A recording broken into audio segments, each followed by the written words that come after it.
It's Karen Russo. Think of me as your money momentum coach. This is 5 money results for you to track in your life and business. I created this because a lot of people get stuck. I've worked with thousands of people over the last 10 years, thinking that if I want to have a money goal, I'm going to look at how much money do I have in my bank account right now, and then look later and see how much money I have. Now that's helpful, but it's incomplete. So these 5 critical things to track give you a more inspiring and a more integrated way for you to develop momentum, for you to really make progress. So grab your notes and also pause the video along the way if you want to capture something for yourself. I'm going to share each of the things to measure, give you the spiritual quality or the energy that helps you to really lead that kind of measurement, and share a story that you can model. We're going to start with increasing income. So income is where money comes into your life. And for some people, if you're a business owner, you're probably very committed to the understanding of revenues, which is the money that comes in the top line through sales, through products, through services. And then out of that, you subtract expenses, and then you have income or profits, the bottom line. When you want to increase the money that comes to you, you're going to look at several different ways to do that. So one is to increase the top line. How do you expand your revenues? And if you're a business owner or a marketer, you're going to be looking for, how do I increase prices, get more customers, have more streams of revenue coming in? If you're an individual, it might be, how do I ask for a raise or take on another gig or get more leverage out of the current work I'm doing? What I've noticed really helps is to activate the quality of love. And love is the divine idea that we're connected to everything, that we're made in the image and likeness of an infinite loving presence. Love is knowing God. And when we feel that sense of love, we're able to attract and lead and inspire at a bigger level. And that's what helps us to then measure and track the income that comes in. I'll give a specific example. It's really helpful when you're looking at increasing the top line is that you make a very close connection between the actions that you take that really generate revenue and income. So for example, we just had a wonderful CFO camp where a beautiful woman named Sylvia joined the group, and she was feeling overwhelmed. She works in her family business. She also has a multi-level marketing with a beautiful health product that she works with. And she gets overwhelmed by all of the different marketing and Facebook and technology things that are recommended for direct marketers. When we worked together in CFO camp, it became really clear. Sylvia is a heart person. She loves to help people and make connections. So I got her down to, all you do each week is you track the number of conversations you have with people who are potential team members. And then you also make sure you talk to your current team members every week. Well, what do you know? She got 2 more team members to join her team, and she's not churning through people. She's bringing people on who are really a good fit. That simplicity of tracking the conversations with perspectives and then looking at the money generated by her business each week, that was perfect for her. The next thing that you can work with your financial life is decreasing expenses. So decreasing expenses is all around wisdom. Expenses are all of the things that you spend money on, whether it's in your business or in your personal life. And for many people, there's this idea that I'm going to sort of skimp on stuff and that's going to somehow make me wealthy. It doesn't really seem to work. So yes, if you're really inspired by it, you could stop getting a venti latte and just get a tall drip and take the extra money and put it into a savings account. That might be a really inspiring way for you to have greater money to invest. But for most people, it's better to work with big expenses, fixed expenses, and look to really use your wisdom, that's the divine quality, to shift those. That's the kind of stuff that really helps to streamline.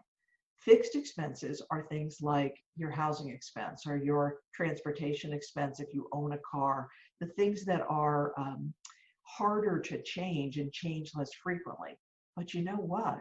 When you have a big shift in your fixed expenses, you can make a big difference in your life. I worked with a wonderful couple, Mary and Juliet. They were coming together to form a partnership from two different continents, and one of them had a condo in Long Beach they needed to get rid of. The other had some uh, old debts that they needed to retire.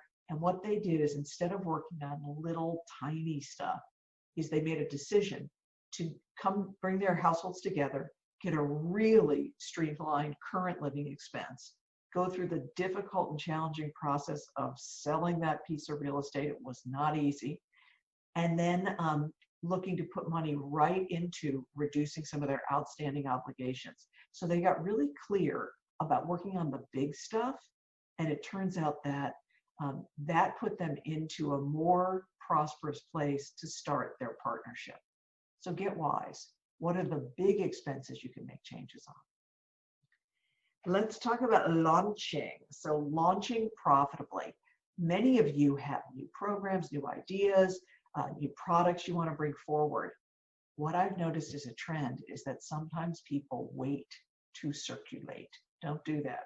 The principle of circulation is that all of life is healthy, vital, giving, and receiving. We use the infinity symbol as a metaphor for that. And rather than waiting till your new book or your offering is perfect and then going out to see who wants it, it's really helpful to beta or launch or pilot things and get started with your first your first clients, your 1.0 version session of something, so that you get into the habit early of getting money coming in for the things that you're doing. I see a lot of people with marketing, technology, coaching, going program after program after program, but they don't have a profitability plan. When people join CFO Camp, I want you to know, how will I make back the investment I'm going to make in CFO plus about 50% in somewhere within the 90 to maybe another 180 days, like the 3, 6, maybe 9 months at the most. You can literally just track right through to how you're going to make back the money you'd invest in this program. You gotta be profitable in the things that you do. And then let's talk about your systems. So systems, sometimes it seems a little, boring or something, but often when people are overwhelmed with money is they don't have healthy, vital, productive, efficient systems. So systems are just a series of steps that accomplish a goal. And for most of you, if you can find ways to increase value or decrease waste in the systems that you're using, it can be very, very helpful to you. So you can think about systems are as simple as how do you do your bill paying? How do you look at sales reports? How do you access money? How do you get your tax obligations taken care of? How do you collect money from clients? And with technology these days, there are inexpensive and easy ways to make your systems that much more effective. And we had a wonderful client recently. She really an artistic type, heart of gold. She's studying to be a minister. She also has her own real estate license, and she also does the bookkeeping for her husband's painting business. And she realized pretty quickly in our CFO camp that in order to do the bookkeeping for the painting business, she had to go into like a scruffy office back behind something to get to the computer where the stuff was. And it was unappealing and difficult and complicated. And so she wasn't doing it, but she was thinking about it a lot. So we just said, let's see if you can log in there virtually.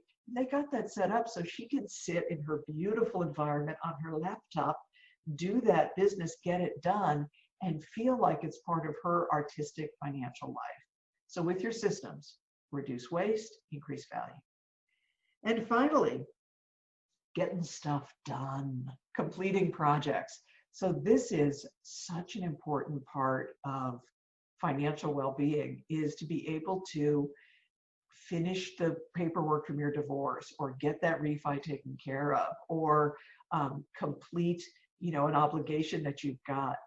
getting projects completed, it creates such a sense of of freedom and choice and possibility. So with completing projects, I often encourage folks to break things down into very manageable tasks so that every week you're looking for what are the 2 to 3 most leveraged income actions, but also how do I schedule short chunks of time to get projects done. So look at you, you're using qualities like love and wisdom and freedom and choice and strength in order for you to track and prosper.